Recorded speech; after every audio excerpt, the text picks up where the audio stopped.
The number one hit music station, Zero, and Jamie in the Playhouse today have been tossing out these Guns N' Roses tickets like crazy, like every 15 minutes. And, well, you're up again. So if you want to go ahead and try to get this round this morning on the Playhouse's every 15-minute blowout, just text the word Roses, followed by your first and last name to 35270, and you're in it here for this 8:30 pair. That's Roses, followed by your first and last name to 35270. Also going to dive into now a round of Am I the Jerk? Got 3 cases today. People wondering if they think that these were jerk moves or not. Do you think this is a jerk? Jamie Mack.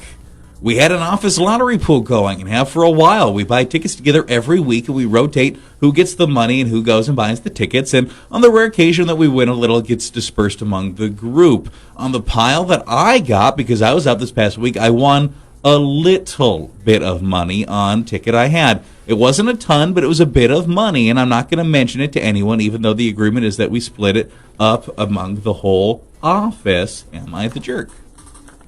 Yes, you are the jerk. Defeats the whole purpose. What did you I don't know if this person just wants us to say, yeah, it's okay. No, you can't really do something like that.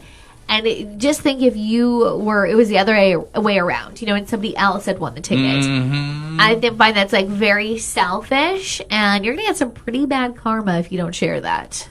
I think that if it is enough money that everybody in the pool would have got more than $1, yeah, you're a jerk. Like if there's 10 people in the pool and you won $5, I'm just keep that $5, whatever, because that's going to get annoying to try to split that up. But then, if you are walking away with 50, a couple hundred, a couple thousand, whatever. Now it's jerkier the more money it is. And I think a lot of times, even if it's, say if it was $40, $50, then you just buy more tickets. Yeah. You'll just put it back in. Yeah, don't do that. And keep the pool going. Well, you probably shouldn't be in that office pool, honestly. Defeats the whole purpose of you being in there. Am I the jerk? Case 2 of 3 today. My friend was showing me her new home, and I was surprised at how small the lot size was, and I made a comment about it. And I talked about how small the yard was and how she barely gets to have a backyard, and hopefully they never have kids. She was super offended, and I didn't mean it to be offensive. I was just shocked at how small the lot was supposed to be. Am I supposed to lie to her? Am I not supposed to comment on the fact that if I was any fatter, I wouldn't be able to walk between her and her neighbor's home without my muffin top scraping across both houses? Am I the jerk for being honest about my shock about the lot size? Yeah, when somebody's spending that kind of money and taking the time and just working as hard as they can to get a new house, you cannot say anything negative towards them. You compliment them. You compliment their house. If it's small, they know it's small. Maybe they wanted it that way for a reason. You have to be a little bit more respectful. So jerk, 100%. Yeah, jerk move. Anybody's showing off something they spent, whether it's a car, a home, whatever. Yeah.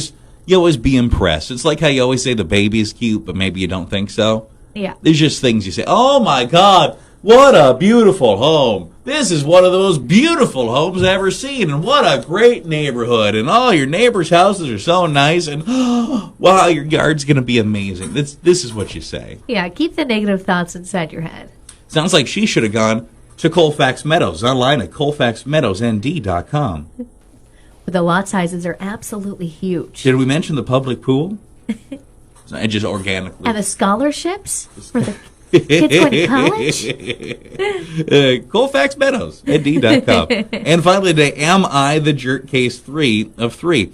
My friend has been trying to set me up on a date with one of her male coworkers, and she keeps saying that he's perfect for me, and we have the same sense of humor, and he's such my type. And I finally gave in, and we had a time and a date sent for dinner and drinks, and I've heard that he's very excited about it, but I finally convinced her to show me a photo on social media so I knew who I was looking for, even though she didn't want to. And then I said no. I canceled, and I will not be rescheduling. His looks just aren't for me. He has a face that I'm not particularly attracted to. He's heavier than what I was expecting, and he's just not my type. She says I'm being superficial and rude and missing out on a guy that I am so similar to, but I cannot believe she would even think that I would be interested in someone like this. Am I the jerk? I'm going to say no, because you're just saying, if you know deep down that it's not going to work, you're not attracted to them, that's how you feel. Yeah. I think that it sucks that it's kind of like there's been so much built up. You should have saw a picture beforehand. But yeah, I'm still going to go with not a jerk. Is it possible to sound like a jerk and maybe be a little bit of a jerk, but also maybe not be doing anything wrong? Because, I mean, it does sound kind of cold, but at the same time, you're wasting his time, too. Right. If he gets to have dinner and drinks with you and he's interested and he thinks it went great and he loved the conversation and he's watching pay for it, so then he's wasted money and time and some emotional investment, you're probably not doing the guy any favors if you've decided already that you wouldn't be interested. Yeah, you're just really being honest with yourself, which I think a lot of people just, I'll be nice, I'll go anyways, and then you're just wasting everybody's time. It sucks because it sounds cold and borderline jerky, but at the same time, it'd almost be just as bad, if not worse, to go and waste his time and money and emotions. It's just being honest. Yeah. She should have probably either A, not shown you the photo so you'd go and have a time and you'd had to make your opinion then and there and like get to know the guy a little bit. Right. Or showed you the picture before she even set the date up.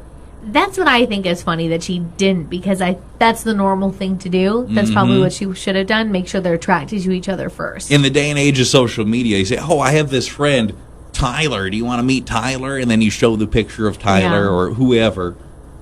I don't know what his name is. I've just made it up now. It's Tyler. Or you do like a creep, a little investigation.